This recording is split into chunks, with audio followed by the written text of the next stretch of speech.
Welcome to the Trails Committee meeting October 3rd. I'm calling the meeting to order at 7:30. Let's do a roll call. When I call your name, let me know you're here. Will Warren. Here. Satyendra Sharma. Yes. Isabella Bogdansky. Here. And Kat McKee. Great. Good to see everybody.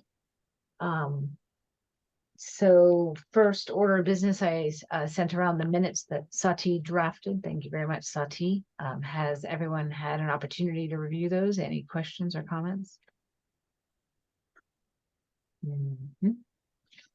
Okay. Does someone want to make a motion to approve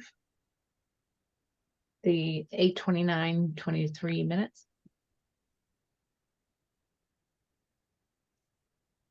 I'll make a motion to move to approve the 29 minutes. 8/29, great. Someone want a second? Yes, the 8/29. Second. Great, thank you. And we'll do a vote. Will Warren, Aye. Satyendra Sharma, Yes. Isabella Bogdansky, Yes. and Kat McKee. Yes, great. Motion passes, minutes approved. Thank you. All right, next up, Peninsula Trail Phase 1. So this is the Mass Trails Grant. We'll do a project update now. Bella, you weren't with us last time, but you sent over that signage, and I'm sorry I did not get back to you, but we'll talk about it in a little bit. But I wanted to, so I'm just trying to remember, last time we met, we discussed the ADA plan that was sent to us by our consultant, and any follow-up to that. So I did have a follow-up where I asked him, I spoke to Tim Davis, the recreation director, about the plan and that we need to get the spots, the ADA spots paved. And he asked if it was a requirement or a suggestion, right? So I reached out to the consultant to confirm how the report was written. It wasn't quite clear. It wasn't a declarative that you must do this to be compliant. So he confirmed that as the surface of the parking spots is now, does not qualify for ADA because it's slippery. It's got, you can kick stones around and things like that. It's not stable, not slippery, but it's just not stable. So the recommendation is to pave it to come into compliance. So we've since put that piece, that's going to be, I met with DPW superintendent, the new superintendent, Bill Cundiff. I'm not exactly sure how to pronounce his last name. So he met me at the site, and I asked if DPW, since they were so kind as to provide the in-kind support of putting the parking spots in place, would DPW be open to paving it? That was the first question, as additional in-kind support. And the answer is not at this time because there's other priorities, project priorities in town. So funding is, always an issue. So I asked if he would help us get a quote, because we'll have to hire an outside. They don't pave themselves. They would have to hire an outside contractor to do so. So I asked if he could help us get a quote. He did say, I provided the rough estimate that Karen Galligan, the former DPW, had provided about what it would cost to create the spots in the first place. And so he thought 20,000 was more than enough to pave it. But for our CPA application, which is coming up for presentation to the committee, CPC committee, we do need a quote. So he'll be getting that information to us perhaps over the next week, just to see how much that will actually cost. So that's the quick update on after the ADA report came in, what we need to do.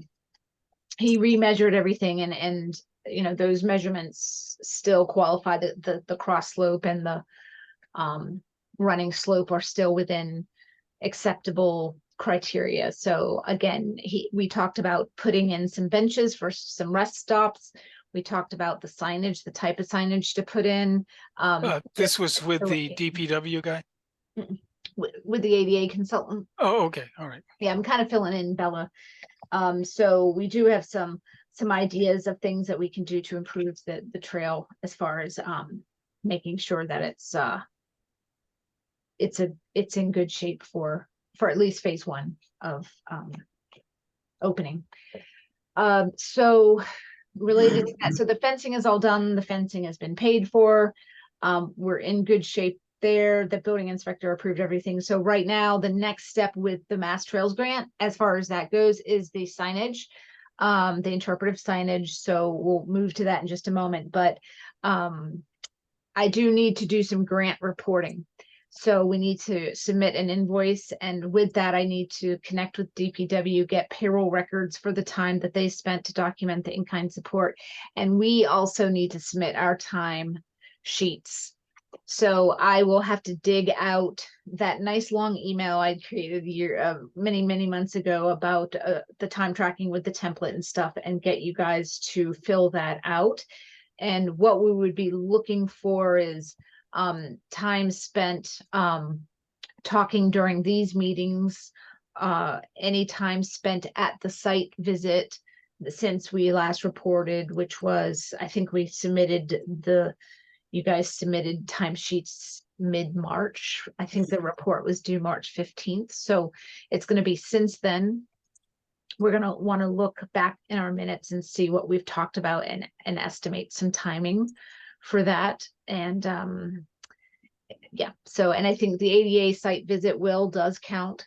So I think we were there for approximately 2 hours, that kind of stuff we'll have to include as part of our submission for in-kind support. So I'm gonna, after this meeting, I'll send everyone resend that email, and we will get, if you could send that back to me, that would be helpful. Okay. And I think the way, if you haven't been tracking all along, do it in a minute. But just basically, we'll need to go back. You can go back to the agendas on the and the minutes that are posted online, and get a sense of what dates we were talking about the project. And the minutes will tell us. And sometimes Sati would track, like we spoke about this for 30 minutes. So we kind of had that indicator in the minutes documented. So that should help everybody kind of do that kind of stuff. Okay. So that's that. And so the next is the interpretive signage. Again, Bella, what you were working on is interpretive signage, but it's for a choke fund grant. So we'll get to that in just a few. So now we need to get really serious about how many signs we're putting up, our trailhead kiosk, and figure out how much money we have left from the grant to do that work. So essentially, let's just do some rough math here with what we had. So give me just a second while I pull up what it was in the end. Fence, any fence.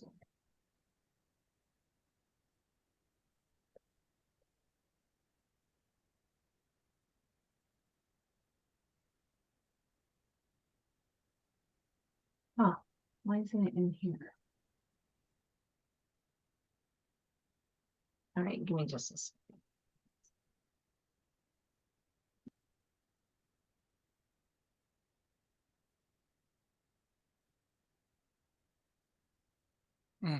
There we go.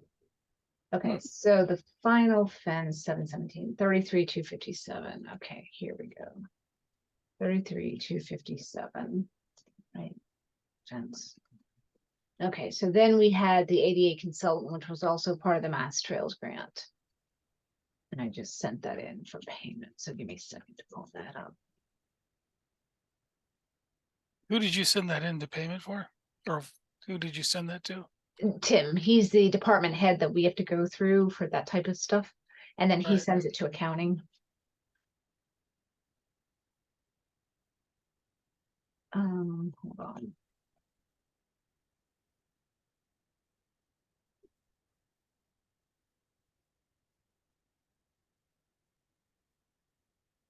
This is being recorded on YouTube, right?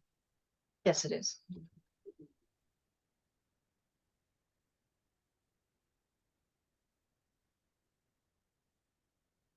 Okay, here we go. All right, so we were it was 12.5 hours, which included a site visit for 2 people. And travel time and the report and write-up. So that was $937. 50. So that's ADA. So I think those are the only 2 things we've spent out of the 50. So let me share screens with you guys. Oh yeah. Share. Okay, great. So we're looking in this little box here in green. Can you see the spreadsheet here? So of the 50K, right, we have this much left. So 15.8, that's sizable for signage, and that's going to include ADA, the trailhead kiosk, and interpretive signs, right? And our initial quote from Fossil came in at like Fossil revised. It came in at 8,500. So there's going to be some tweaks to that. So that's a rough estimate. And it might mean we can do a little bit more if and we've also got to put, we have to put some signage for the ADA parking and those types of things. That's not in the Fossil. So we have some money to play with here. And so my next question is how we go about doing this. We need to have a working session and talk about what we want on each of the signs, what we want the map, the kiosk to look like. What information is it going to have? How do we stand the test of time? So if something changes, can it, because if we're doing those graphic panels, it's a little bit different than just having a punch, kind of a pin board that you can stick things on. So my suggestion would be that we could do, 2 of us could take a lead and kind of sketch something out. Based on, just kind of the stuff we've talked about before, and then present that to the committee and see how, kind of streamline our work session that way. And we can, does anyone want to work with me on that? Sati, you've done a lot of good work. Yeah, why not? Yeah, well, sure. You want to?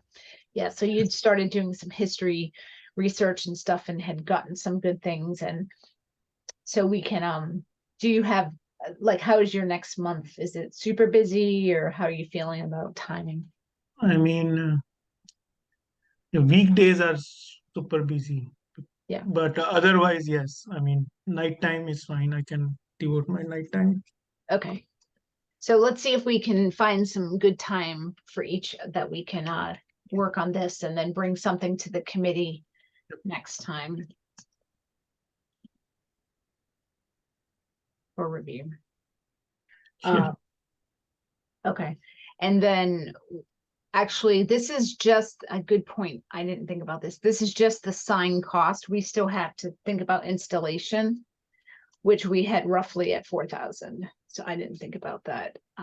Installation is done by the vendor? No, not in this case.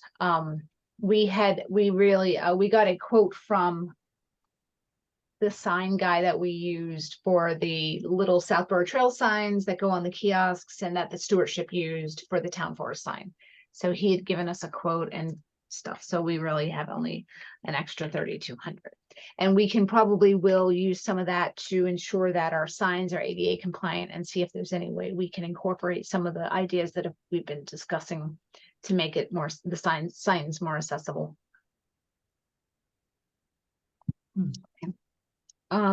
Okay. So any questions on that piece? No. Nope. Okay. So next is the big phase 2 funding applications. So as we know, we submitted, since last meeting, and just after last meeting, we submitted 2 applications. One was the group that Sati found. That was the nonprofit that offers pro bono services. Community Engineering Corps, is that what it's called, Sati? Yeah. Community engineering career. So we have a couple of updates. They did not, they thought they were going to turn around the decision quickly, and it's just been a little bit of time. So I reached out last week to check in, and they've been working through resources to see what, if their resources have capacity to help us. So they have a corporate partner that provides technical support such as soil sampling and geotechnical surveys. So they're checking in to see if they have the capacity and the volunteers who could help on the project. So they hope to know in the next few days, and that email came on Friday of last week. So it sounds positive because they really are exploring another, a firm to help us. I don't know exactly how much of the, will they do all the engineering services? Do we still need to partner with the local? I'm just not quite sure how it's going to work out, right? So we're waiting to hear back on that, and that's very exciting. One of the things that Kat, they said, engineers without borders. That's their partners that they are exploring. I think, is that the one that? Yeah, they said they're corporate sponsors for Engineers Yeah. Without Borders. Yeah. So one of the things she said is that we have the time constraint. Is that something that is very? I mean, something that something very hard deadline or something for us? So I think in the application, we noted we wanted to get it done as soon as possible because we have our funding constraint next year at the end of the year, but we need this. We can't move forward with this project until we get the engineering plans in place. We can't do a bid, we can't do anything until we do that. So that, I think, and I put that in the proposal as like, we talked to you about the timing but this is where we're at with that, right? So I think they're trying to see if they can make it fit. And when I spoke to them before the submission, and I explained the timing also. So that's why this still is a big question mark, because if they come back, and I want to show us something, because I've been trying to find a way to like articulate it, because there's so many moving parts, right? And so I tried to just create a small visual.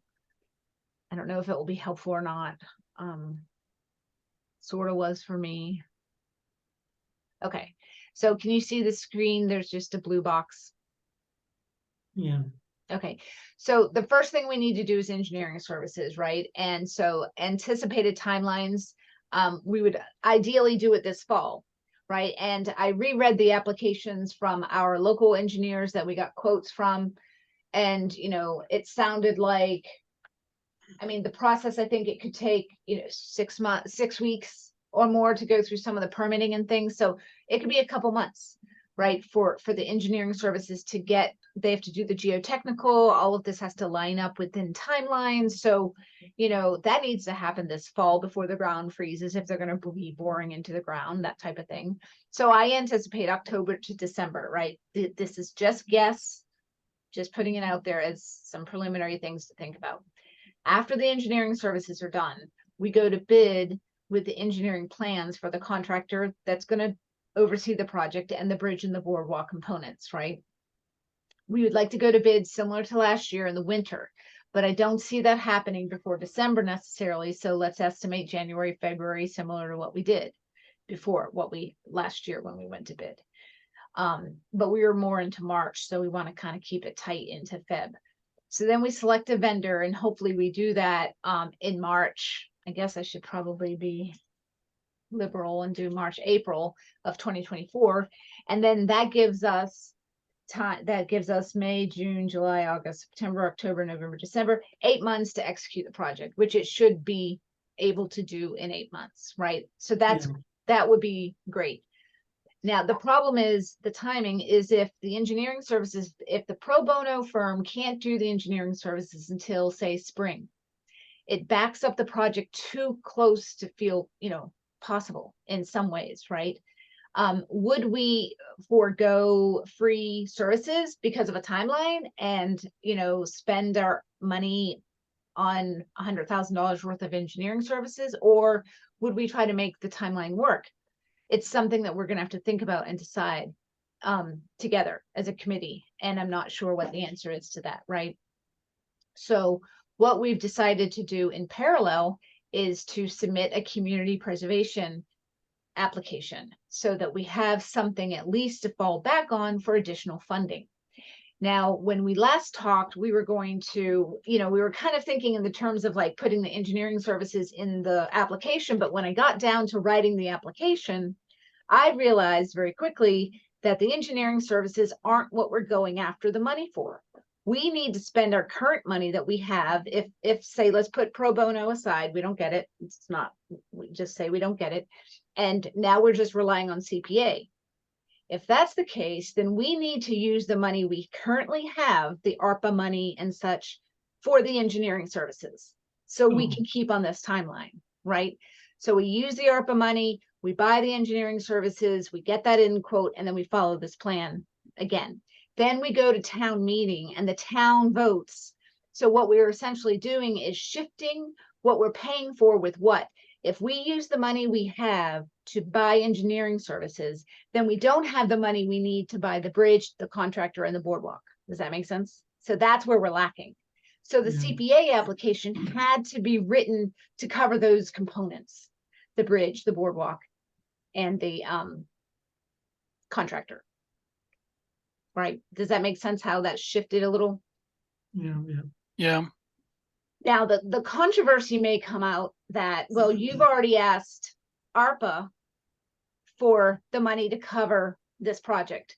Now you're asking CPA to cover the same components of the project, right? So that's where we need to get really clear. And I spoke with Tim about this, that he thought after I walked him through the process that it should be fine that we can spend the money because we had engineering services in our ARPA request initially. It's just more than we had anticipated. It turned out to be more. So we're still spending the money on what it was allocated for. It's just we're spending it more in one bucket than another bucket. Does that make sense? The way that makes perfect sense. Okay, great.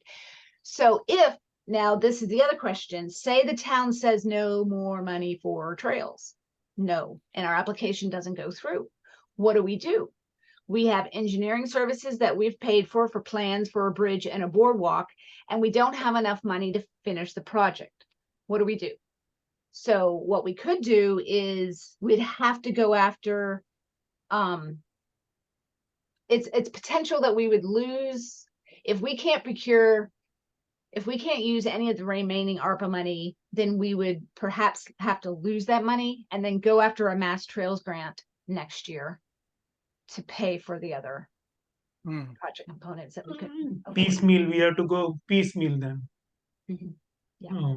And it's less than desirable. Do not want to do that, but that is the backup plan, right? Because I had to think through like what happens if the town doesn't vote forward. That would be what we have to do. So the engineering services are still in good condition, like we still have what we need. We can go to bid for all that. We just would have to put the timeline on a different plan.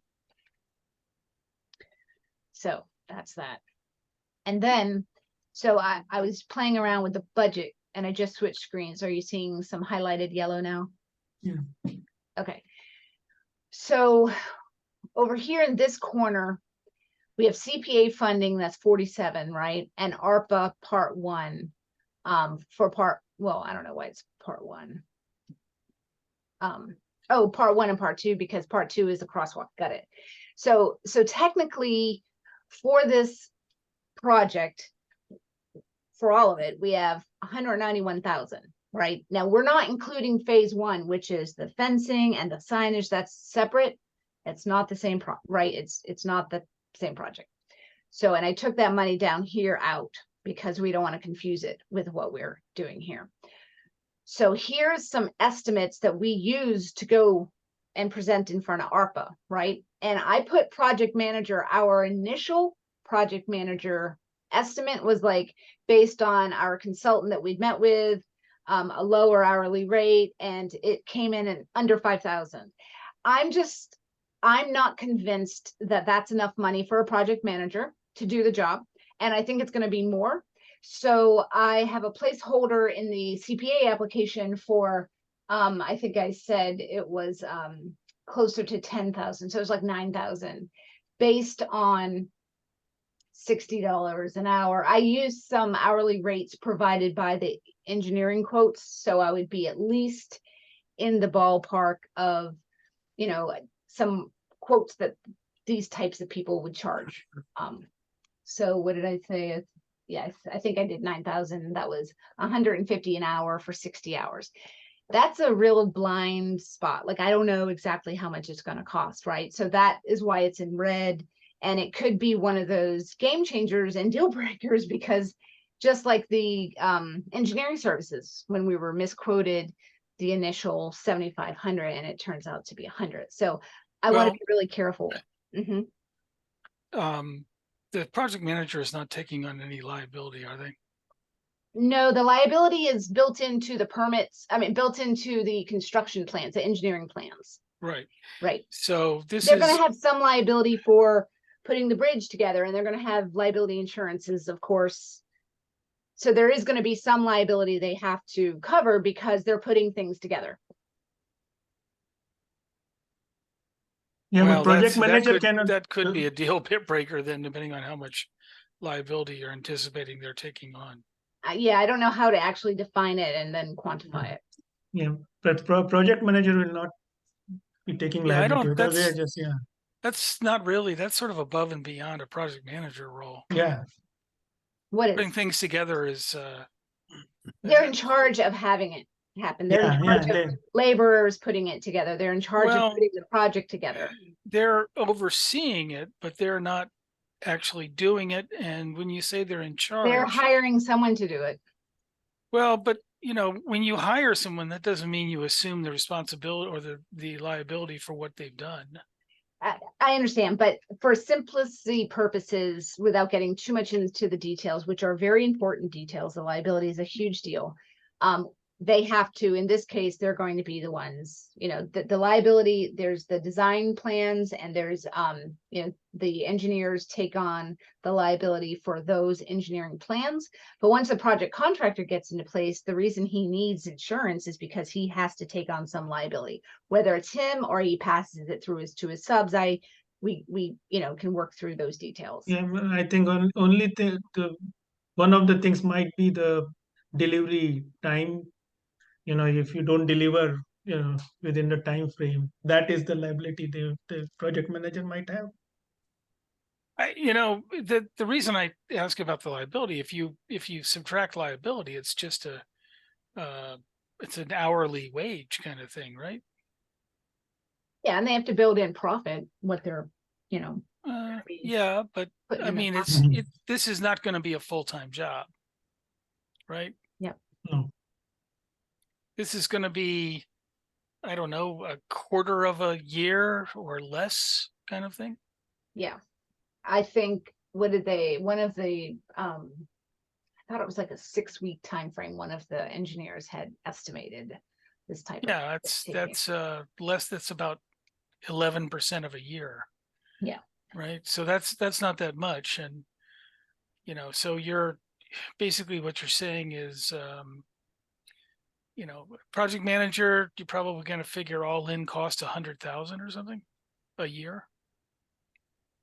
For their salary, is that what you're referring to? Yes, more than that.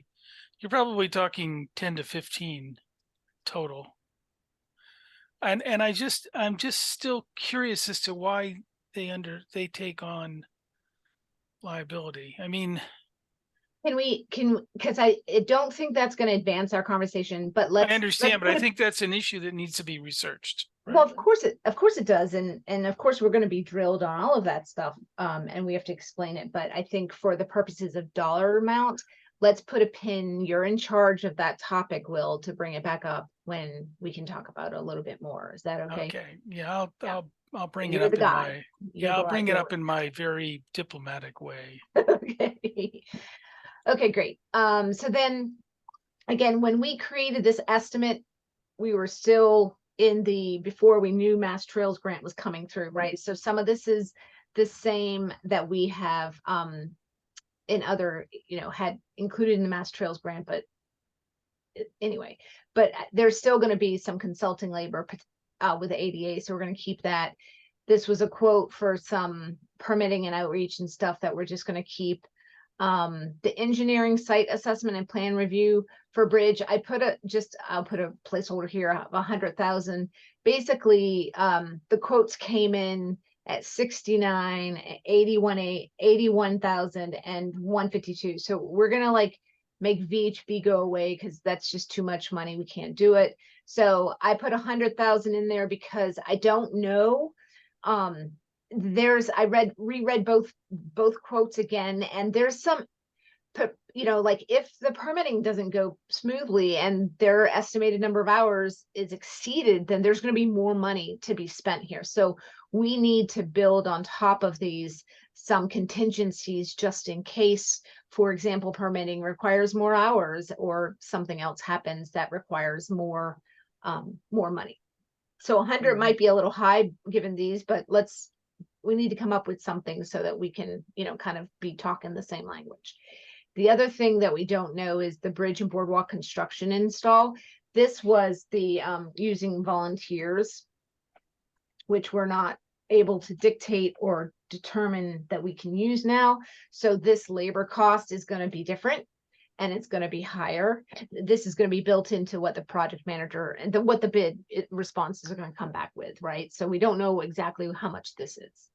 And the same thing here, because this is related. So we had basically, there's 11.5 here for potential additional funding that could be used for just to help the bottom line here. So we had some interpretive signs, some fees for conservation. So this piece here, I have to take out because the fencing and the gate relocation, we had it in the ARPA funding because we weren't sure if we were going to get the Mass Trails grant. So it is already taken care of, and that 15 is no longer in the total price needed for the rest of the project. So then we have the boardwalk kit, the bridge kit, and these were estimates provided, so those numbers may change and it's going to be a year or two later. The bog bridges, I think we're taking that out of the quote because we've decided to keep it really simple. If you recall, we were just going to focus on the bridge and the boardwalk, and those bog bridges can be built by Eagle Scouts, and that's fine. The plantings, again, this was a mixture of trees that we could put along the phase 1 property that has that bare spot. And it also included some native plantings to help offset the disturbance of just installing a trail. So I'm going to keep it here because it can help us on phase 2. Erosion control is just stuff that we need. Trailhead and interpretive signage. Now, we were not putting that in the bid itself. So, but we do need to do it. So it is funding that we have to include. And then gravel and stuff, that was just for the natural surface trail. And I've added the ADA parking paving, right? So what we're trying to do is get, how much money do you have? How much money do you think you are going to need to help us defend the CPA application, which is coming up, right? So this comes to 287,000. And again, it's a placeholder because the bridge, there may be more labor costs here that we're not aware of. So if we take out the engineering, say we're going to use our ARPA funding for that over here, then we come up with 187 that we need, right? And so that would mean Oh, I think. And we're gonna be going to the town for this? Yeah, Hmm. hold on. Okay, so if we subtract engineering from the money that we have,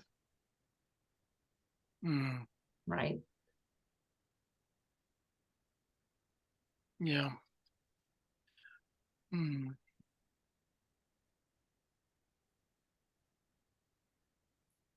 Has We've anybody got heard anything about how much the Southborough dump is gonna cost, the farm dump is gonna cost us? No, I don't actually know. Okay, So what this means is, so if we use 100 of our existing money, then we have 91.5 left of funds, right? And if we've taken engineering out of here and we think we need 187, then we technically need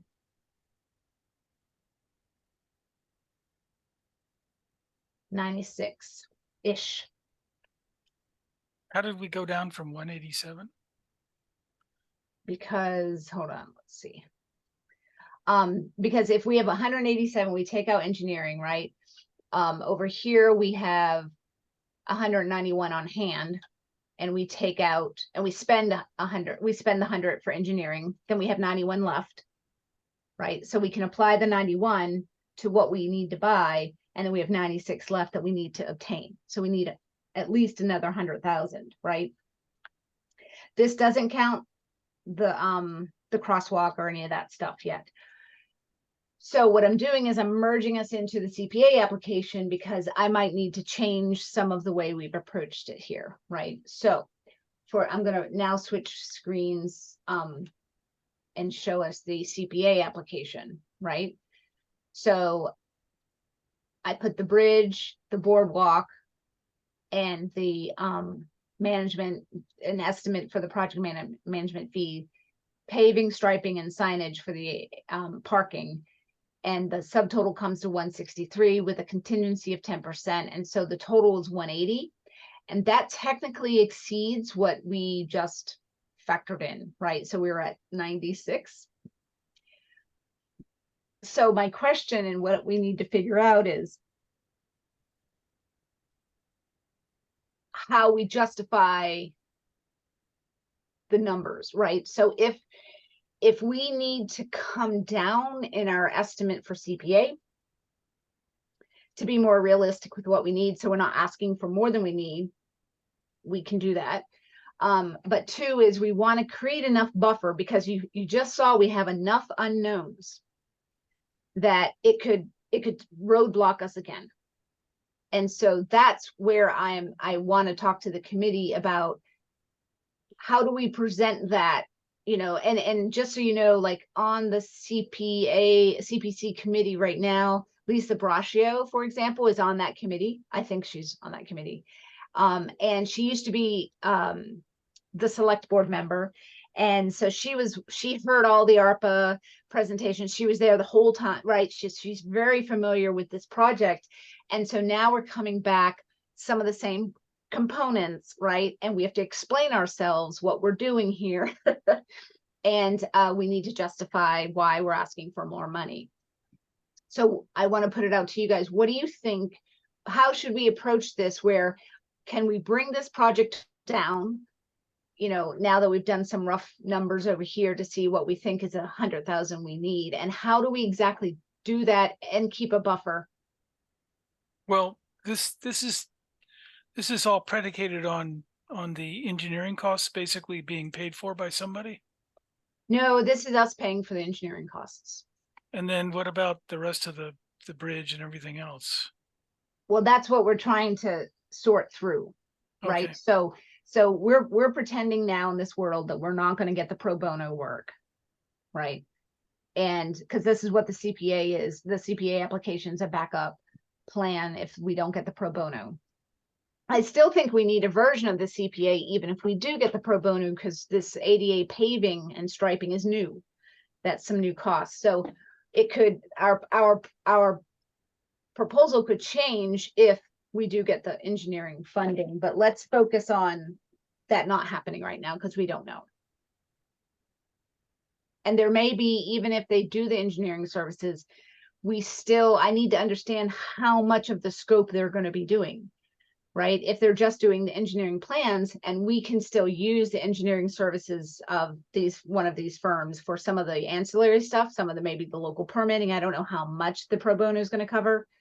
And can we use, do we still need to use them for bid support? Because both of the proposals had bid support, which would look very attractive in our world, because they could help us kind of do the site visit, answer questions and those types of things with the contract, with the proposals, and do a bid evaluation. So that was kind of nice.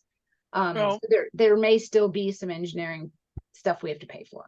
okay, maybe it's my advancing age, but to tell you the truth, my head's really spinning because you keep bringing in different costs, then you have caveats, and then Yep. there's 3 different scenarios. Yep. Is it possible to put this on a single spreadsheet and just have some columns that say how each thing is going to be funded, and make certain that all of the costs that we're anticipating are going to go on that one spreadsheet? Yep. So if your head is spinning, imagine what CPC's heads are going to be doing. And that's what I try to avoid. I understand, but I mean, right at the moment, I don't really know how we're proceeding. We're going to CPA for some funding, and I don't exactly know where the rest of the funding's coming from. And well, you do know our existing funding sources. Can you list those? The town and CPA. Do you mean town? Do you mean ARPA? ARPA. Okay. And CPA and the trails, Mass Trails. Right. So Mass Trails grant is phase 1, and we're not going to talk about that because that's allocated, already set up, right? That project is over there. So don't. Yeah, but it's not spent, and there are things on. But it is spent. We're just doing signage as the last piece. Okay, but this is why I just think it would be nice to, rather than torture one of your committee members, it would be nice to have this on a single spreadsheet that just says, okay, this is everything. We're trying. That's Okay. what we're doing right now. Okay. Yeah. But I'm not just the words, but actually written down. So there's words and numbers next to words on the spreadsheet, and it's all in one spreadsheet, and we're trying to work through it. That's why I wanted to present it to this committee, so that we could start thinking through how to present it in a very logical and non-confusing way, right? Well, because yeah, I mean, the problem with this spreadsheet is just that it's got one column. it's a scratch pad, so it's I understand, but this is not our plan. This is just a scratch pad, as you just said. To develop the plan, right? Okay. So we're not going to present this to anybody. Yes, but shouldn't we? I mean, if you go to CPA, shouldn't we need to ask them for how much money? We also need to tell them that we have the rest of the project covered, correct? The rest of what project? The whole thing. We're asking them for a certain amount of money, but we're telling them, yes, but you're going to get a whole project. You're paying for this portion, and here's how we cover the rest. And here is what the rest is. Yes. Okay. If we need, yes. And I think we do need to, because some of the committee members are familiar with, they're going to be curious about where the status of the other phase 1 is, so there's going to be some of that. But I'm going to try to keep it separate because it gets very confusing. I just think, that if you go to CPA and you present and you start talking about, well, back at this time we did this, and back at that time we did that, and then we found out this, you're going to confuse the living crap out of them. I'm not going to do that because I'm talking to the committee today, and we're going to come up with a plan that I understand. I understand, but this particular committee member is confused as to how much we're asking from each group, and then the other problem is that it seems like there's a lot of uncertainty about some of our funding sources, right? No, there's uncertainty about one funding source, the engineering. Yeah, nonprofit. That's a big one. It is, but so we're running 2 programs at the same time because we need a backup plan in case the engineering service, the pro bono. See, so what you're really saying is we're going to have 2 spreadsheets here. if we have a backup plan, right? I just, that's why I say it just begins to get very complicated. And we need to simplify it so that when I'm presenting, it's just really straightforward. Right? Right. Now, if we go to the backup plan, does that mean we change what we're asking CPA for? No, CPA is what we've asked for is everything we could possibly need. Right? And Other than the engineering and other things that we don't have covered quite yet. no, did you read any chance, and maybe not recently, this CPA application? No, I did not. Okay, so that's where some of the confusion is coming from. So let me go through it so that we're clear on how it's presented, right? So we're describing it as we're building this trail, and what we need to do, we need additional funding. So building the trail is the entire project. Yeah, so I give them the Okay. overview because they need to know what the big trail is, right? Understood. So they get the whole overview. And then what we're asking for is we need additional funding to cover components, right? Like we need additional funding to cover the boardwalk. When you say we need additional funding, are we talking about only the stuff the CPA is going to fund, or all the funding that we need? No, just CPA. Like, But that doesn't bias the entire project there. You start with the overview. This is what we're doing. We're building a 1.9 mile trail. Right. For this CPA application, we're asking for this to finish this part of the project, which is the bridge and the boardwalk. But and that won't finish the trail is the bottom line. Why won't it? Because the engineering services. No, so we have existing funds that we can use for engineering services, right? Like this, what we would be doing is if we can go forward with the CPA application, we're going to be using our existing ARPA money for engineering. Okay, so then, all right, then the next question is, you mentioned the backup plan. Why do we have a backup plan? This is the backup plan. Because the nonprofit, if they come forward and say, yes, we can do your, yes, we can do your engineering, then we don't have to spend that 100,000, all of it from ARPA. We can reallocate it to some of these components. So are we going to ask for CPA for an amount of money before we know how much money we really need? We're going to start with a number that may change. Yes. Okay. It may go down. Okay, so we're asking CPA for a certain amount of money, but we're going to tell them that there is actually two different futures, and in one future we don't need as much money as we're asking for, and the other future we need all that we're asking for. Yep. We did the same thing with ARPA. So basically we said to the ARPA committee, we're asking for 194. Right. But if we get the Mass Trails grant, take that off. So 144. Same thing here. We're asking for 180. But if we get the pro bonos and we can fund all the engineering services, we're asking for 80. It will change like that. And when will we know about the pro bono and everything? We're within weeks, days. They thought they'd be able to get back to us this week, but it's been a little bit longer because they're just not able to connect with the people that they need to. Okay, and so when do we go to CPA? Next Thursday. Okay, so we're actually asking CPA for two numbers. One is if everything goes well, that's a small number, and if things don't go well, then that's a large number. Right? Yep. Okay. When is CPA going to render a decision? So the process works the way it worked last time for us when we went before CPA. We met 3 times, and each time the committee got back to us with feedback. They needed more, either they wanted more detail here, they had other questions here, flesh this out, flesh that out, that kind of thing. So there was like some iterations that you go through until the proposal is in the shape that they think the application is in the shape that it can go to town meeting.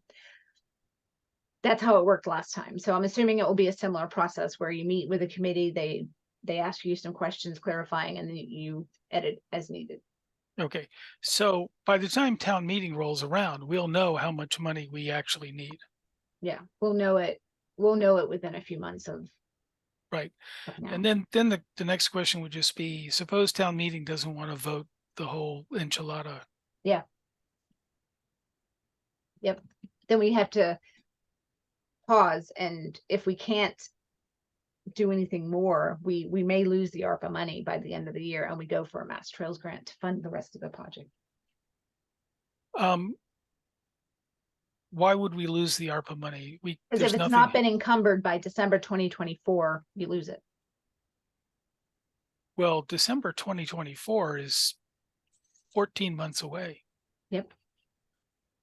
The town meeting is in March. Yep. That's less than 14 months. Okay. So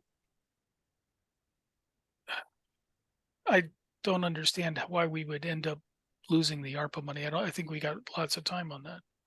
If our CPA application doesn't go through in March and we don't get the pro bono, Right. we don't have enough money to finish the project. Could we spend the CPA, the ARPA money on engineering? We would have already done that this year. Yep. But it will leave us short to buy the bridge, to hire a contractor to go to bid and pay for the bid, whatever contractor wins the bid. Well, we could certainly do everything except the bridge, right? Exactly. And the boardwalk. Right. That would be the plan, is to do as much as you can. We'll have the engineering service, the quote, in the bid, we'll have that all ready. And we'll just have to sit on it until we get more money to pay for the And we service. could probably even do the boardwalk even if we don't do the bridge. It might be a decision we could make. Yeah, Right, piecemeal, okay. something like that. Yep, that's a good point. Yep. Okay. All right.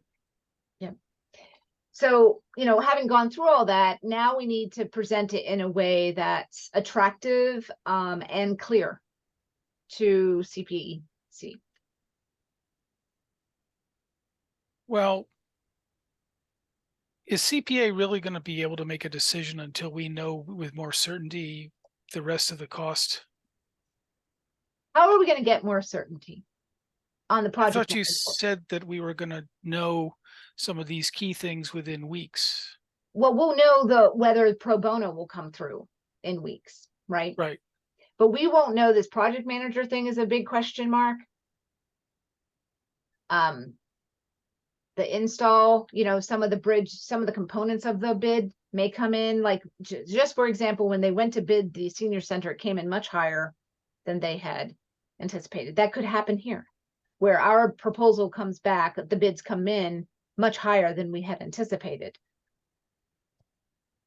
So there are certain things here we can't know. So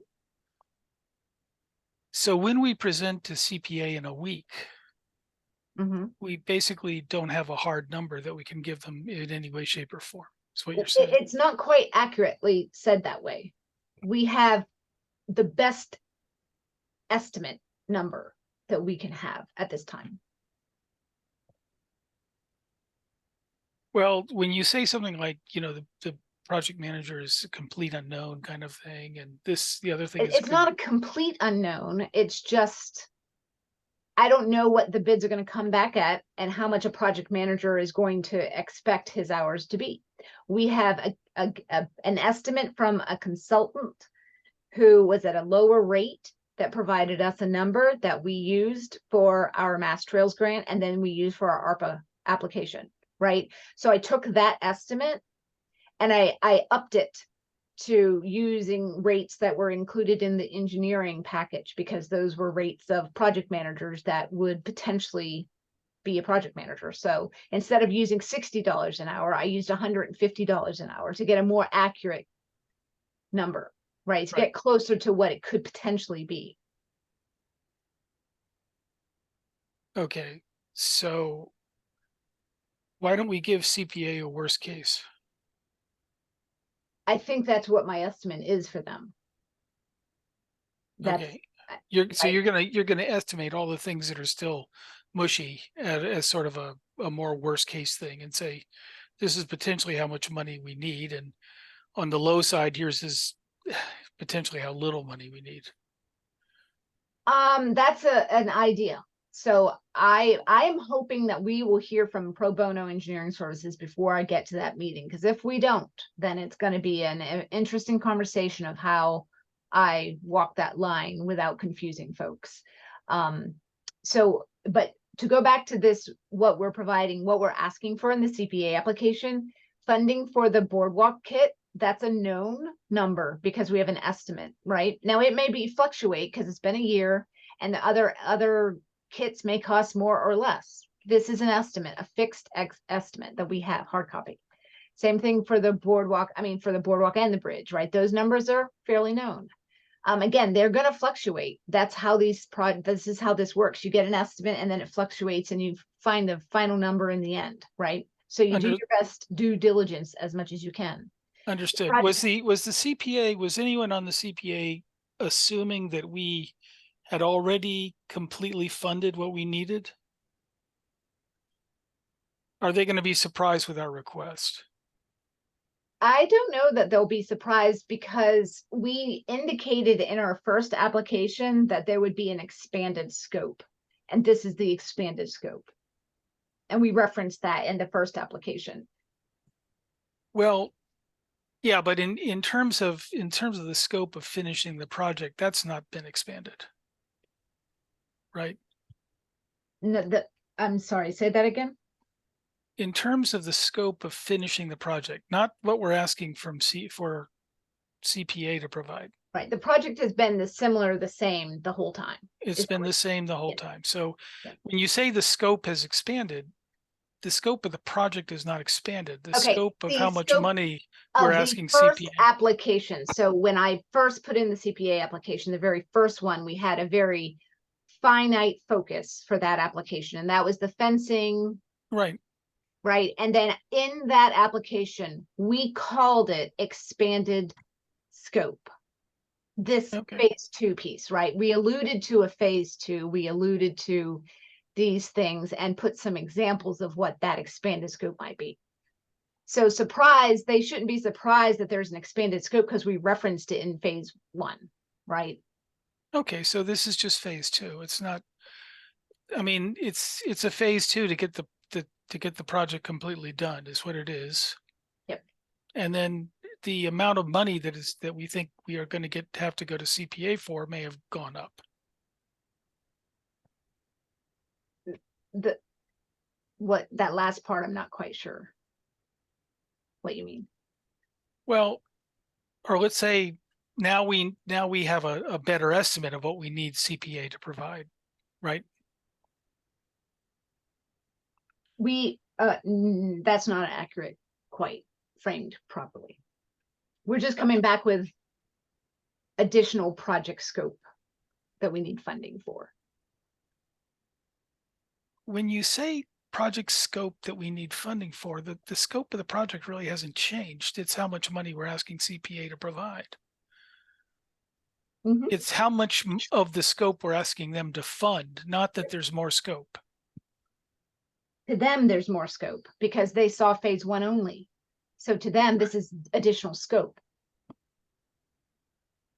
At the time that we went, the first time we went, we did not tell them what the ultimate cost was going to be. We did not know that and did not Okay. estimate that and did not request funds for that. We alluded to, by the way, this larger scope is in, we're thinking about this phase 2 and there's expanded scope. So if we got, for example, the full funding from Mass Trails and we got the, CPA money, then we could do the whole project. So what if I am a CPA member and I say, okay, well, how much would it be if you don't expand the scope? 0. What do you mean? When you keep saying expanded scope, when you expand scope of a project, you actually are going to do more. The expanded scope was a term used in the first application to describe phase 2. So it's really not phase 2 in terms of what we need to get done in phase 2 has not expanded. It's just the amount of money we want CPA to provide. Okay, we're just talking past each other on the same topic. I think we're okay. Let me tell you, on any project that I've been on, when someone says, oh yes, there's an expanded scope, that's like that's like a death knell, because you're saying, okay, wait a minute, you didn't think through the project to begin with. You didn't know the pieces that you were going to do, and now you have to go back and add pieces. Not that it's going to cost more. That's a different thing. But that We you're alluded actually, to the expanded scope, so we mentioned in the first application, we said we're going to be doing this other stuff, but we're not doing it right now. We're focused on this one phase one. But just so you know, we're letting you know that we're thinking of phase two, and if more funding comes in from Mass Trails Grant, then we'll be exploring that as well. phase two Right. is phase two. Phase two is not expanded scope. Well, we're talking. We're really getting into semantics now, and it's not. Okay. All right. So I am completely open to having a conversation with you after about using the right terminology that doesn't trigger what you just described, right? So we want to make sure we're presenting in front of CPA, CPC, whatever's the most clear. I use the words expanded scope in the first application to reference this piece. Expanded, so it's not meant to be a negative, and we haven't not thought through. We have thought through, and we were thinking about this piece of the project then, but it wasn't our focus. We focused on phase one. And this is phase two, Yes, not expanded scope, but just phase two. that's fine. Will, I referred to it as expanded scope, so I will reference it accordingly, because that links us back to so no one's going to be surprised that this has come up, because we talked about it in the first application and we called it the expanded scope. That's all. Okay. Okay. So, the question becomes, if we have not heard from pro bono before we go in there,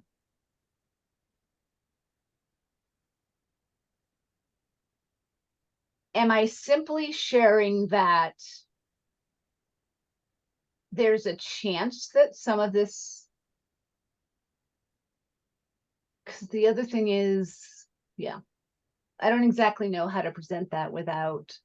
I think what you're going to show them is, here's two numbers. One is, here's what it's going to take to complete phase two if we don't get the pro bono work, and here's what's going to take phase two if we do get the pro bono work.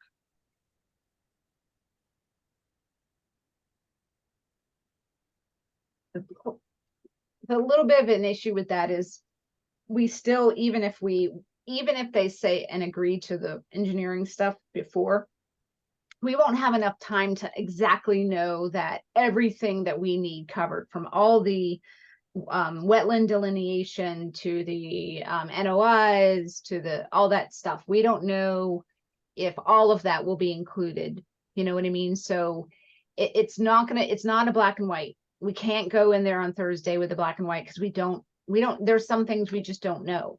And What are the things, when you say I just said it. It's the permitting, it's the wetland delineation, it's all of that. It's the geotechnical. Will the pro bono cover 100% of what is needed? No, and that's we might not know fine. that until No, we get into the scope. But let's assume that the pro bono doesn't cover any of that, then we could come up with a worst case scenario, right? We only have, we have our quotes from our engineering services that break some of it down, like the design and permit, but it's not broken down in a way that we can take it apart and use it for numbers. You know what I mean? So I've got some of it on the screen here. This is kind of how they've broken it down. You know, and we don't have enough information to say, well, you know, the pro bono is going to cover 80% of this and we still need 20%. So that's why we're presenting something, the best information we have at the time, and some things may shift, right? Yeah, one question about this. The project contingency and buffer are two different things or same thing? Project contingency is what? And buffer money, I mean, if we It's the put same. something, It's the same thing. Okay. Yeah. I was thinking, yeah, because if we can, so it is always 10%. No, I think 10% is what we used last time, so I was just consistent. That number can change if we want to make it 5% and bring down the value, bring down the money. We could do that. Yeah, I, but variables are too many as you were describing. I mean, we do not know many things, so bringing Yeah, it down might be it's kind of hard to, hard to. Yeah, yep, I was thinking of bringing it up. bringing it up. Yeah, I mean, Yeah. Yeah. So that's the challenge, is how to present it with a few unknowns, but still present it in a way that's, good enough, convincing, and un- appropriate. And known mostly, unknowns and unknown unknowns. Hmm? Known unknowns and unknown unknowns. yeah. And I mean, some of it is, we could be transparent, Yeah. and just say, these are the unknowns that we have, that we're working with, and that we expect to have known in the coming weeks, something yeah, like. I mean, I think that a major goal of a presentation of the CPA would be that if worse comes to worse on something and we go back to them to say, well, we're going to have to get some more money, that they won't be surprised. Right. Well, this is probably the maximum we would ever ask for. I don't think we'd need more than this. So, Well, I understand what you just said, but then, just a little bit earlier than that, you were talking about a variety of things that we don't really have any numbers for. So we don't even know if they're included in the quotes. So is this really the maximum number? with a contingency of 10%, I kind of feel comfortable, because we know the bridge kit, and the footbridge, those kits are, fixed estimates with some fluctuation. That's just going to be the reality. Nothing is etched in stone until it is. Same thing with our fence. Like, we had an estimate going into our proposal, and then our fence came in under. Right. Right. So Right. that's how it works. And so the 88, the paving, I will have an estimate from DPW that will back that up. So 1, 2, 3 things that we're asking for will have concrete estimates backing those numbers up. The only unknown is the project management project Yeah. fee. So I if thought we you talked about wetland delineation and things like that. yeah, that's the engineering services, that the pro bono. Right. So the thing is, that's, yeah, I have nothing I can work with that right now, until we hear from the pro bono on what services they're going to cover. We're just not going to know. So we're going to have to proceed with this until we know more. Well, I mean, one, if we could put any estimate on wetland delineation and then just say, well, if it's not covered in the pro bono, here's roughly what it would cost.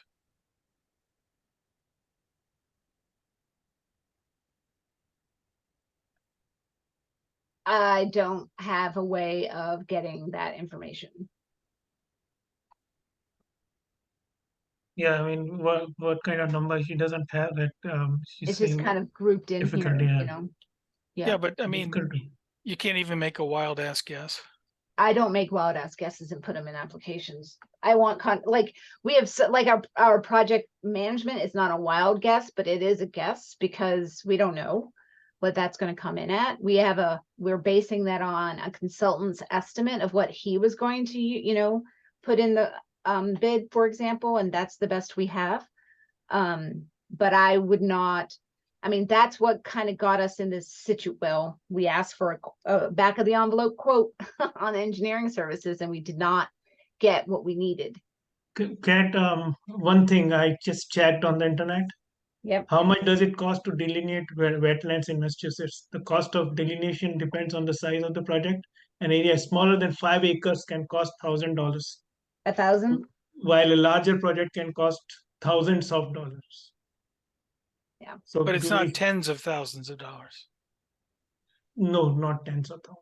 And also we definitely don't have a wetland for more than an acre or two, I would think. Yeah, I Maybe think it'd be- 5 acres. So So I think we have a stupid wild ass guess right there.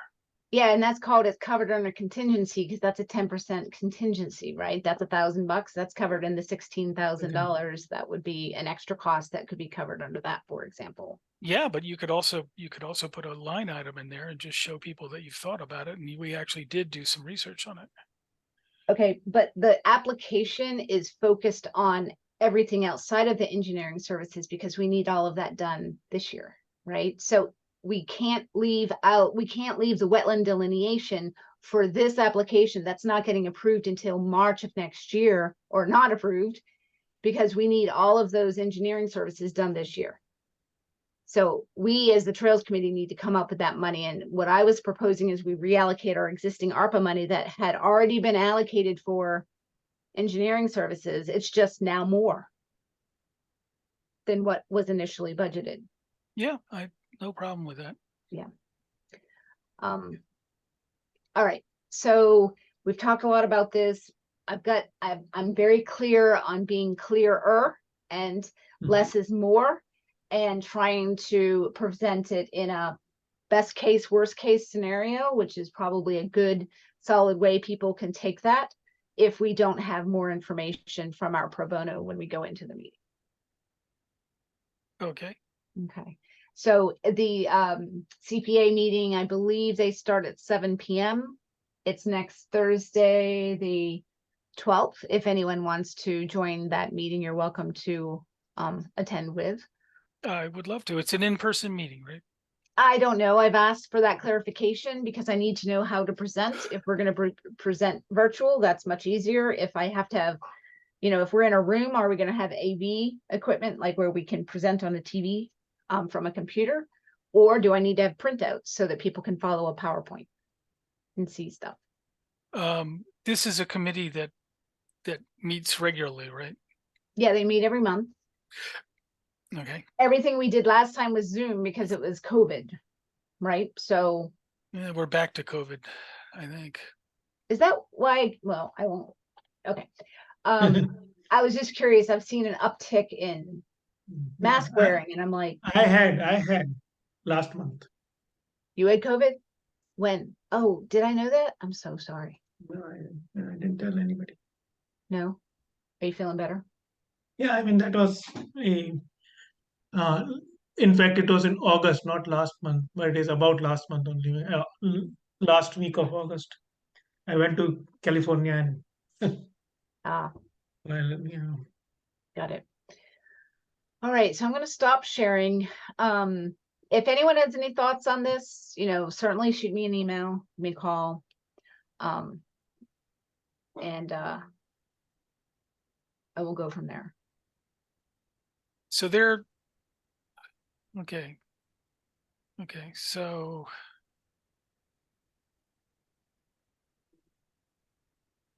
I don't think they filed an agenda for, well, I guess they filed an agenda for September 11th.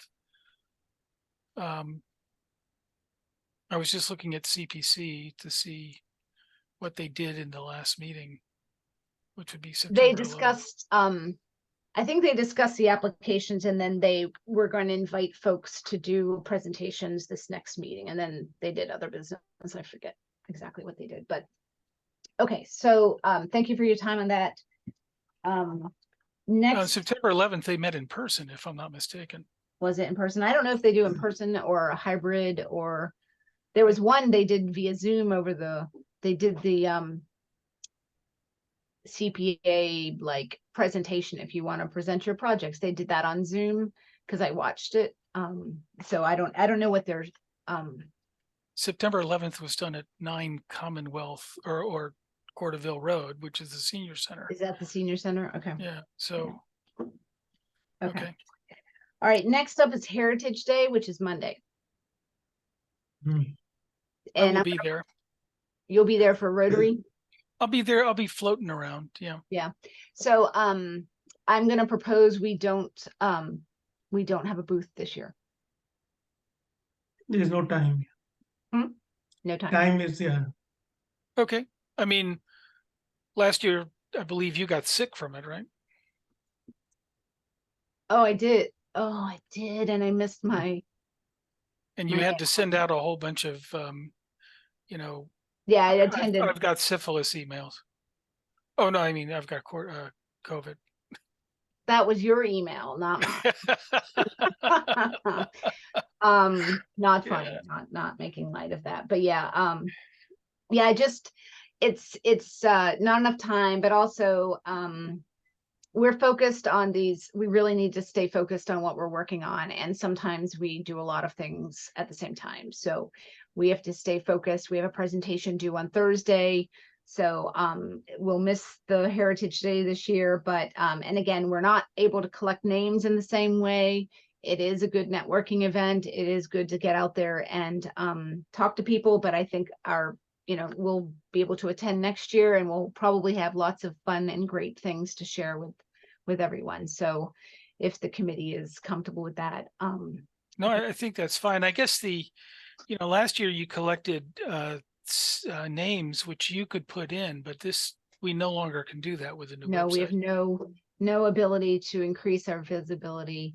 And last year we did the fundraiser. Bella was able to get us some New England Botanical Garden tickets, and that created a bit of a stir in town because it got messy. So we can't really do stuff like that anymore. That was to drive our social media, which was a successful campaign, but there's a lot of We restrictions. didn't raffle them off. We just had like a drawing. It wasn't right? a raffle. God forbid you ever use that word on this recorded line again.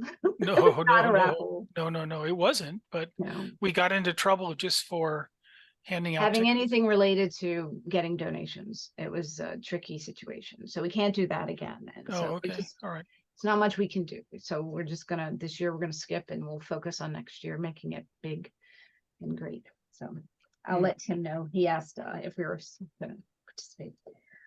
Okay, the budget. Now I know we're going late, but thank you for hanging in there. The budget. So new development. When I reached out to DPW about the estimate for the paving, I also brought up the topic of, and we mentioned this before, trail mowing. We had decided that we asked DPW if they could add to our mowing contract at least one time a year off of Ward Road, because that trail is unusable much of the year because it's only getting mowed twice by MWA, and it's not enough to keep it a functional trail.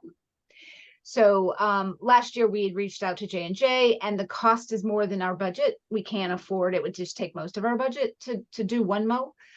So I reached out to Chris Leroy earlier this year, and he said the DPW contract for mowing, which they outsource, is coming up for renewal this year in October. So this would be a good time to reach out and see if they could add this section of trail to the bid. So I asked the superintendent if they would be open to adding the section of trail to the bid, and I will share the information. Basically, his approach is to have most of the town departments and committees be responsible for their own property maintenance. It's a visibility thing, so you can tell what expenses are being used for what. And it's also, he thinks it saves money in the end. And it basically, there's a tendency for boards, committees that control property to have DPW do all their landscaping. This often results in project scope creep, similar to your request below. And what used to be relatively a small, simple task grows to a dedicated project. So his preference is that boards and committees budget and maintain their properties under their control. So I let him know that the decision was made last year when we got our first budget. We discussed with Tim Davis, the recreation director, that should we bring the mowing contract under trails budget, right? Since now we have a budget, and should we do that? And the decision was made to keep it with DPW. That might have been because they were mid-contract or whatnot. So I let Bill know that that's great news. We would love to have the mowing contract under trails, because then we would actually know when it's going to happen. We could talk to J&J more often and be kind of more in touch with the contractor that mows our trails. And I said that we would need to, the money, we would need to know the quote, what he's been paying for the trails for the last 3 years, so that we could incorporate it into our budget request this year. So what that means is, if whatever that money is, and we get a quote from J&J, we'll need to ask, it's what's going to happen is it's going to look like trails budget is going up, but it's actually just a budget shift across from DPW's bucket into Trails bucket. So we're going to need to be really clear about that with advisory, with select board, because you know how the budgets get scrutinized and they're going to see that little percent and it's going to show that Trails is going up exponentially. And they're going to want to say, no, that's not going to be, and we need to explain it that it's coming out of DPW's budget. So their budget should go down in that field, you know, that area, and ours is shifting across laterally. Are we in danger of losing economies of scope? That's not my problem. This is what we've been told, right? I agree with you. Like if you group your contracting together, you do get that, right? So, but that's what, this is what, and this isn't etched in stone yet. Like I copied Tim Davis, and Bill copied Mark. So everyone's involved. And I let him know that, this isn't a simple, like the the contract has always been under DPW. It's been an ongoing thing since before I joined the committee. So it wasn't, and our request is, our job as our committee is to maintain trails in town. We identified a problem of a trail that's not usable, and we are looking for the proper channels to fund that and fix that problem. So this isn't a scope creep. This is us doing and fulfilling our role as a committee, seeing that a trail needs to be done. How much, when you said that the cost was too much to do mowings this year, how much was it? It was a one-time quote. He came in at like, I think it was 12 or 1500, I think, for just adding a section of trail. Right. So and it was because there were a lot of unknowns. He doesn't know, like, what's the quality of the land underneath, you know, is it going to be wet, or is it possible for his equipment? Does he have a gate? Does he have to cross the road? Does he have to unlock gates? All those things are labor intensive. So when we go to request, I'm going to do a site visit with him, and we're going to walk it, and get a more realistic something, so that whatever we put in the budget has detail backed up for it. Okay, and our budget right now is 2,500. Our Right. Trails Committee budget is 1750. Oh, really? That's all? Wow. Yeah, that's it. Yep. And we couldn't raise it. Yeah, we didn't raise it this year. It was advised not to, because I was looking for maybe 100 more just to see if there's any, but that was a no. So just so we know, the budget season's coming up.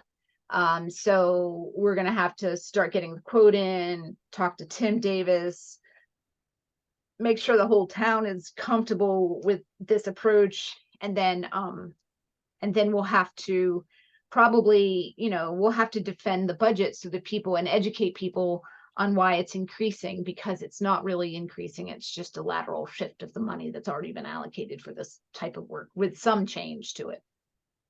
If I'm not mistaken, the MTC has a larger budget than that, and I know that the this Public Accessibility Committee has a larger budget than that. That's okay. We're not gonna go into budget war. We just No, I understand. I'm just kind of surprised that, you know, we are arguably maintaining actual stuff, and Yep. neither of those committees does. I agree. Yep. And we do a lot of free labor, and we coordinate a lot of volunteers to do free labor. So Right. there's a lot of return on any investment with the trails, in my opinion. So And basically, I think what you're saying is that if we don't get an increase in our budget for next year to cover these, then some of these trails will become unusable. someone's going to mow them. That's as far as I'm concerned, it's not on the table to just discontinue maintaining trails. If we don't have the money, they won't get mowed. They have right? the money. They have a $2.7 million budget. You can't find $1,000 to mow some trails. But we're going to be taking it into our budget, right? Mhm. Yeah. Well, if they don't authorize that, and if I know. So that's the DPW, process we have to go yeah, through. I know. Yeah. Okay. So that's new development, but I'll keep us posted next time around. Okay, so next up is, let's talk quickly. Bella, you shared a wonderful interpretive sign, so thank you so much for pulling that together. Are you still with us out there? Yes, I am. Okay, great. Thank you. So yeah, we really liked it, and I'm going to share screen so we have it. Yeah, it's very nice. And we wanted to, so this interpretive sign was for, to fulfill our, are you seeing the sign here? Yes. It was to fulfill the choke fund grant. So that's what this is for.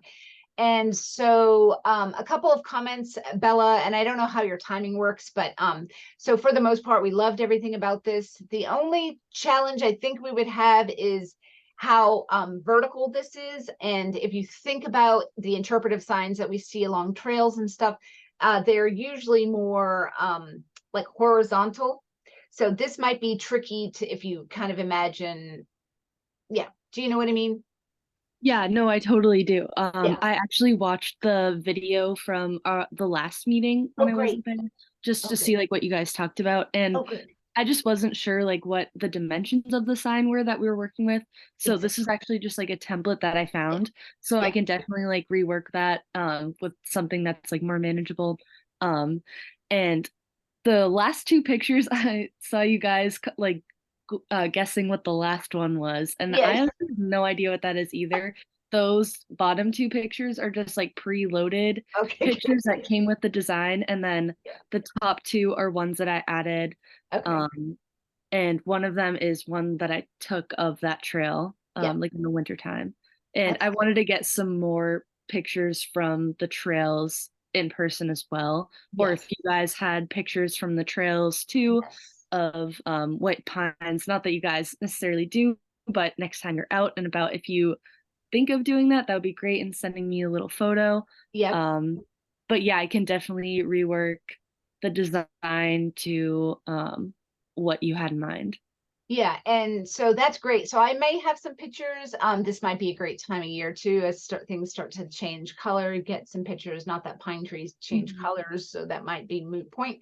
But yeah, that's great. And are these trees along this trail here, the white pine? Yes, they are. Okay, perfect. That's great. So yeah, we can certainly work with that.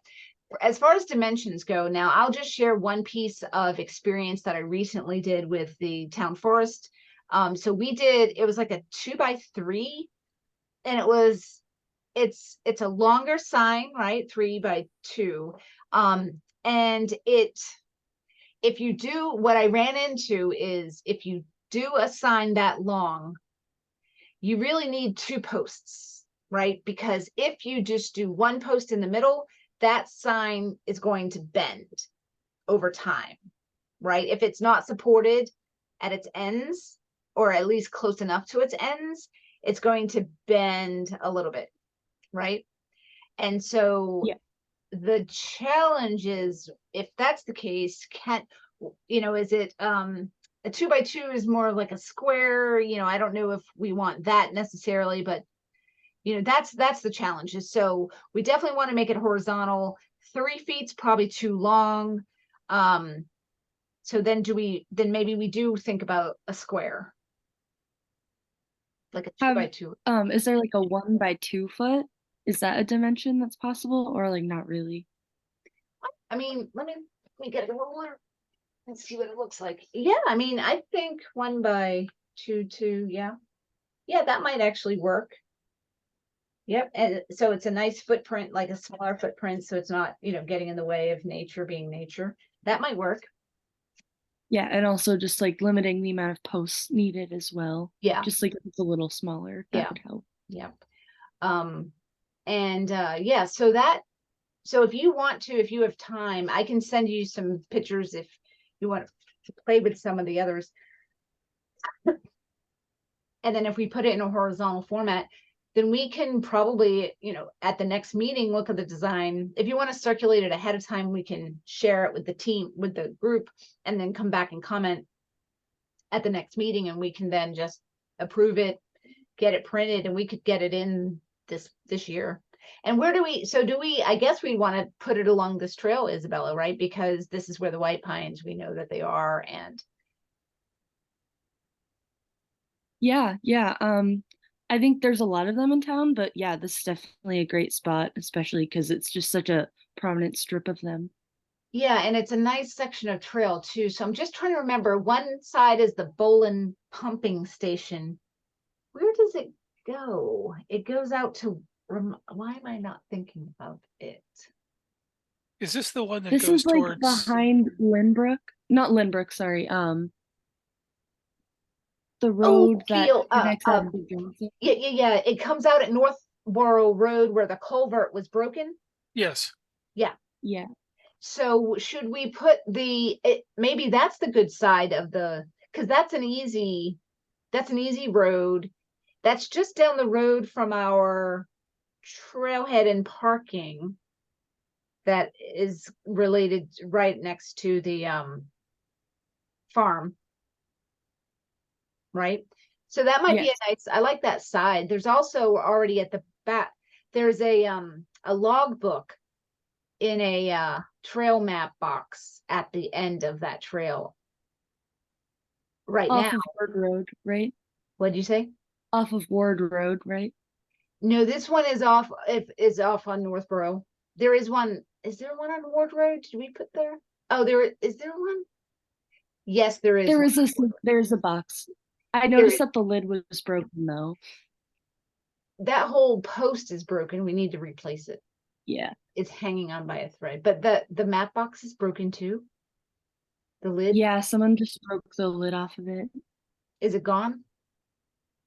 Yeah, They took it. They took the lid. I think so. Maybe it just like got lost on the ground either. I didn't really like search super hard for it, but yeah, it was gone.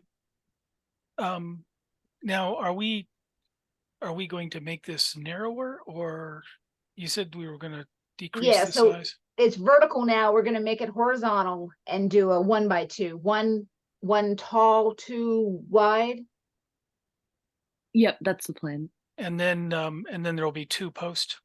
1 post. We're reducing the length, so we only have to do 1 post. We're turning it 90 degrees, correct? Yes. Yep. We are. And shortening it. Right. Yeah. I'm just curious why we wouldn't have like a cross tie on the post or something that What's a cross tie in the way that you're describing it? I like the letter T. Yeah, Right. so it will be sitting on the T. Is that what you Right. mean? Yes, so that's the next step, is like what I also learned about that sign project was you need a piece of plywood under it, depending on the type of sign you have, but the plywood underneath the sign will also help prevent it from bending. And that then needs to be painted with to help preserve the plywood longer. The post doesn't need to be painted, but the plywood does, because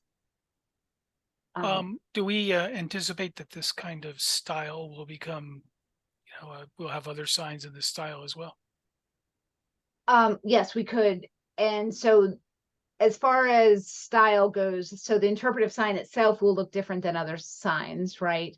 But right now in town, there is the Eagle Scout project off of Deerfoot that has posts, and one sign. So it's similar to that. The town forest has interpretive sign that's 2 posts that looks like similar like this. So there is a consistency. Is that what you're going for, Will? Yeah. Yeah. Okay. So so that's great. And thanks again. And I think what we'll need, Bella, is so you have Southborough Trails Committee up there. That's great. I'm not loving the way the logo kind of presents. It's the transparent background is right on, and it's going to be kind of hard with a green background to get this, but I'm wondering if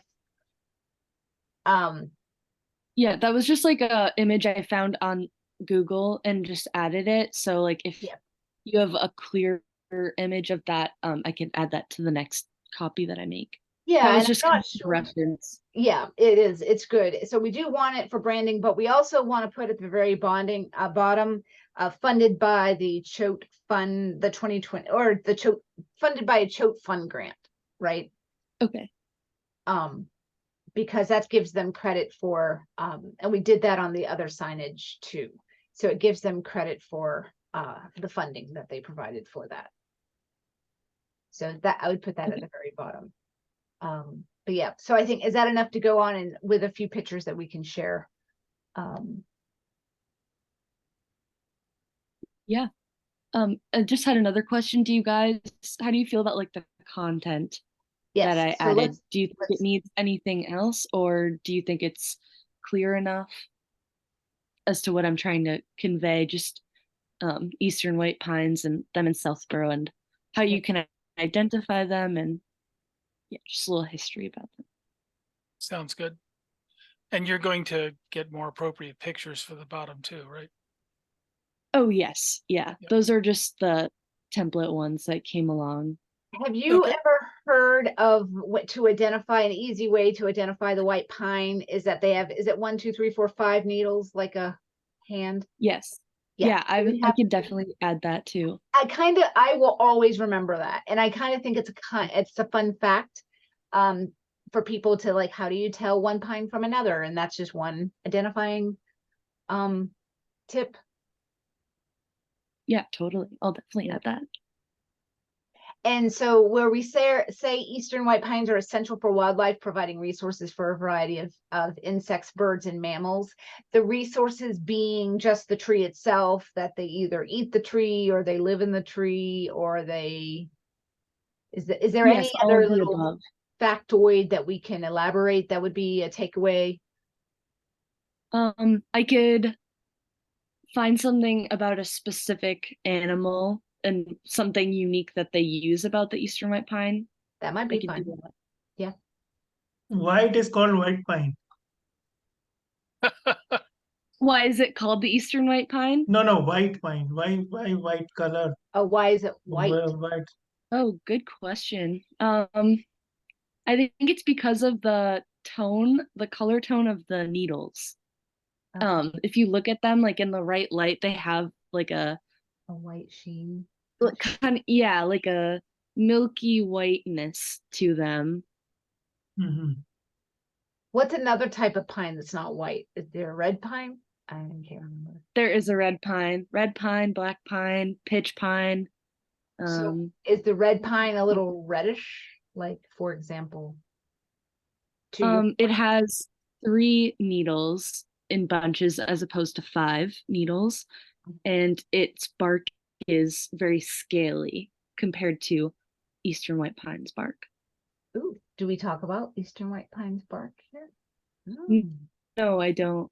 But I could add a picture. That That could might be be one one of of the the pictures pictures at the to bottom. the You bark. could indicate, yep.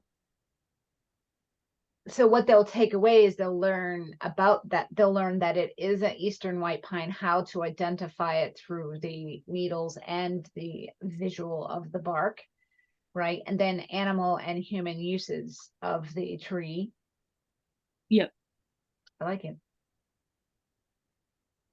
Yeah. So Yeah. it is the color of the wood inside. So that is one of the things besides these needles, color of the wood. Oh, the When wood we is cut white? them, Oh, that's what it says? Yeah. Okay. All right. I can add that as well because I do talk about their use as lumber. Yeah.